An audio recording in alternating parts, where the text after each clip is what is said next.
Hello and welcome back. We are here in the next installment of this little mini series on Kitbash3D and Cargo.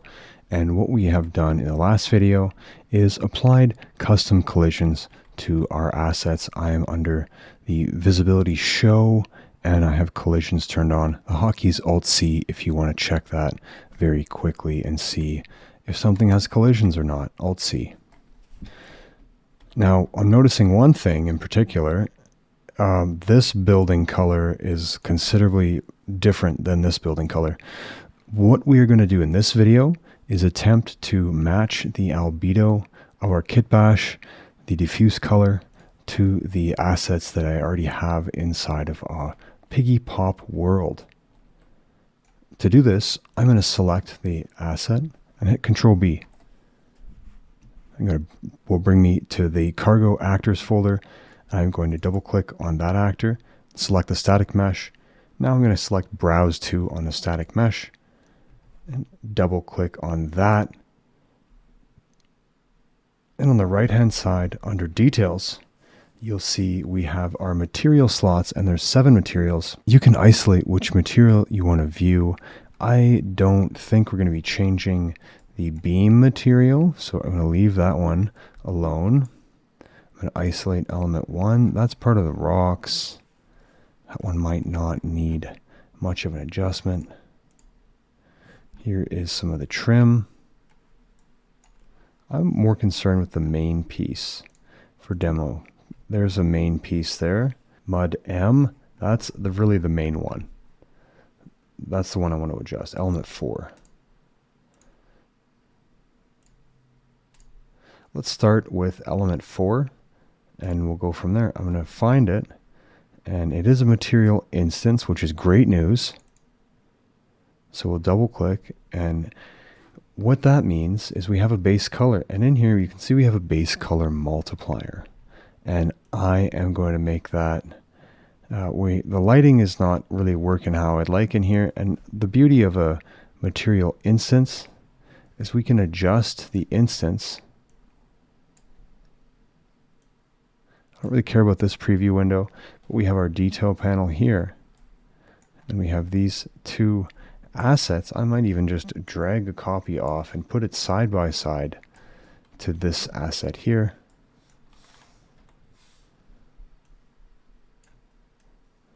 I don't care about placement because we know this is just temporary, just for matching. Now I'm going to click on the multiplier, and you'll see what happens as we start moving around that multiplier, and we're getting closer in the tone here. We could have red buildings. We could actually make multiple instances, and we could set these up to be the same color as the pigs who are popping the coins, and maybe those are the spawn points for each team.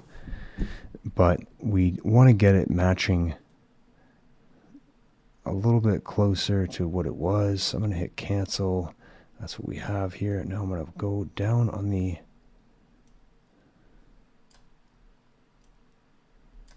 I'm going to go up on the value.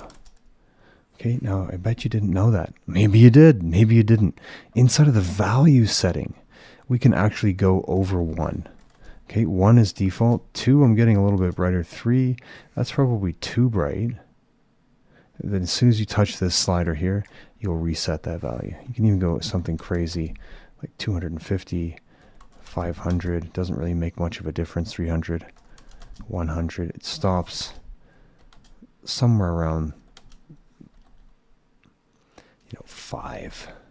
Okay, so that's now very, very bright. It's not dirty enough though. So the next step would be to check out what else is happening in the master material. Now I scroll down under the parent, we have our master shader. Browse to that, open it up, and see what's going on in here. Here's where we have our color multiplier, our base color, and we've got our multiplier here. Now I'd actually like to do some desaturating. We have our tiling set up here, UV tiling, UV offset. If we want to do that, we have an emissive, we have our normal maps here. ARM stands for ambient occlusion, roughness, and metallic. And each channel is piped into the respective attribute channel in the material output node. Now I actually want to add one more layer of tinting. So we're going to grab this and Control C and that one and Control D. So now we're bringing both of those. And here I'm going to change this to be tint. This is where we're going to make it multiply by that and multiply here. So now we have our base color multiplier and then a tint overlay. And that I'm going to make a little bit gray. I'm going to add a linear interpolate or a lerp node. And this is now going to be hooked up to our final one. I don't need to multiply this anymore. We're going to linear interpolate between the two colors based off of a texture.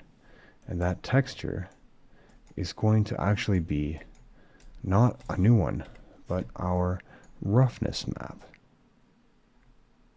Ambient occlusion, roughness would be our G channel. So that's going to be our alpha. Now when we save that, we're multiplying by our roughness on the albedo with two different colors.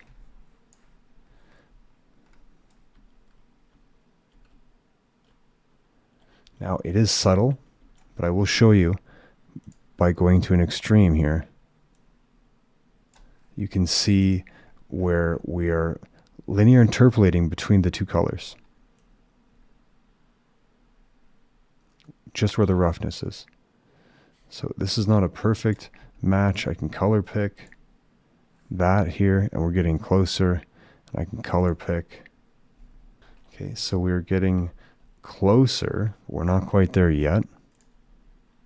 Okay, that is pretty close. It's not identical, and I haven't done, obviously we need to isolate the rock out of here so the rock is not white. But my primary concern was actually just this building.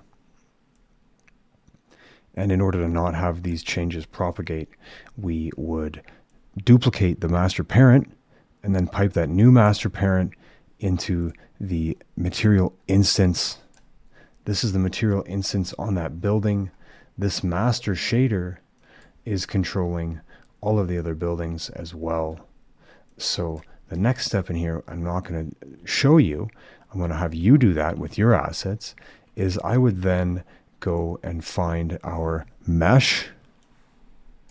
And the next thing would be to probably do this trim. And that you could have be a red or a dark, and it would match the trim of the wood or the color of the art that's on the side of the buildings. Why not? Why don't we do that really quick? Okay, let's browse to that material.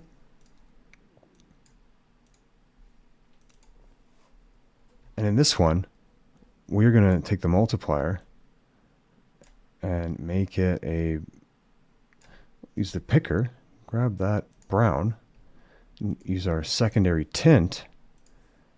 Also grab that brown. Okay.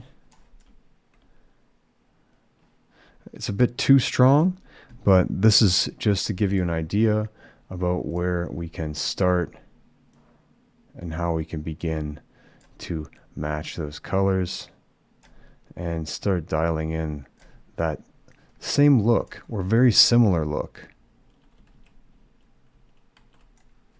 Let's see if we even go and find this asset.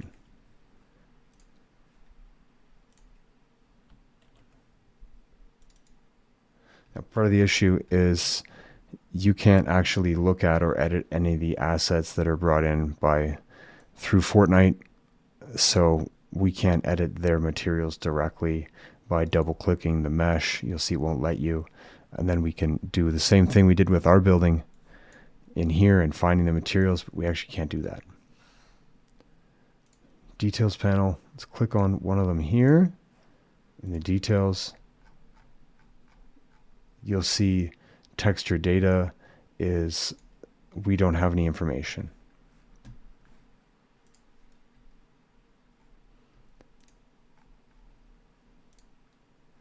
there we go. It's a dynamic material instance, and when I click to browse to, and even if this is docked in the layout, and we go back over here and we have our details, browse to, it goes nowhere.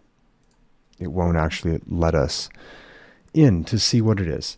So that's annoying, but just something you have to understand as part of working with UEFN. I hope this quick and easy tutorial on color matching helps you integrate some of your Kitbash assets into some of your UEFN games.